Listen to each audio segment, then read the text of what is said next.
Hi, welcome back to our After Effects tutorials. In this tutorial, we're going to talk about how to save your compositions because we want to get them out of After Effects either as a final file or to bring into another program and continue editing. So we're going to talk about how to render. Now your workflow is what we've been going through. We started out creating a composition. We learned how to add different effects to create the look you want. And when you're all done and happy with the way it looks, you want to render your composition either as a final file or as perhaps one you want to bring back into Premiere Pro to continue editing. There are multiple outputs possible in After Effects. Now, codecs and containers can be a little confusing, and basically a container is a bundle of files, usually videos and audios, sometimes subtitles, and a codec compresses and decompresses the data. It determines how the computer plays the file. So I'm going to come back to this a little bit at the end and talk a little bit about different file types so that you'll have an overview. But if you're referring back to this quickly just because you want to remember how to get your files out of After Effects, I'll save that to the end so you don't have to listen to it once again. So I'm going to switch over to After Effects where I have a file open. And these files you're looking at here, I did get these from lynda.com, so these are not files here that I created, but I have this open as an example. Now, if you are working in After Effects, there's two different ways to get your composition out into a file format. One is you can go up to the top here and go Composition, Add to Render Queue. You would do this if you wanted to render this within Adobe After Effects. However, I'm going to recommend that you use the Adobe Media Encoder because you can continue working in After Effects while your composition is rendering in Adobe Media Encoder. First of all, you want to make sure that you have the composition selected that you want to render out. And so I came back here, I looked at my main comp. This is what I want to render, and so I'll go File, Export, Add to Adobe Media Encoder. And what's going to pop up, it might take a few minutes. This is a separate program, and this is one also that I use when I am burning DVDs. In here you'll see I have 4 different files. You can have multiple outputs going at one time. So if you wanted your composition to be output into a smaller file and a larger file, depending on where it's going to, you could output multiple files here. Now you'll notice when I came into this file that it is showing this H.264, and if I click right next to it, so I'm looking at the bottom comp that I just recently put in here, and if I click on Match Source High Bit Rate, this is going to look really familiar to you, having used Premiere Pro. And so what you'll notice here is we've got the format. If you wanted to change that, you can click up here and change it to a different file format. I'm going to stick to the H.264 that we're using here in class. The preset match source is perfect unless you wanted to change it to something specific that you know you want. On output name, I will click here so I can send it to the location. Remember, you're in charge of those files, so send them where you want them to go and not where the computer thinks you want them to go. So I'm going to name this file Final Comp Welcome. And you'll see that the type is the MP4, and I'll say save. And I'm going to check through here and see if there's anything else I might want to change.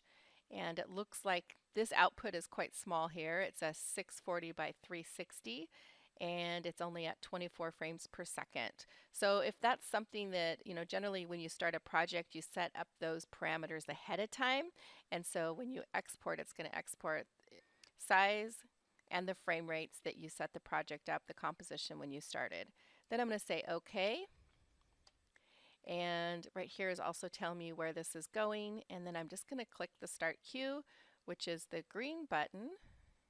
And you'll see down below as it goes through the process how much time's left. I could leave Adobe Media Encoder and go back to After Effects and continue working on a different project, a different composition.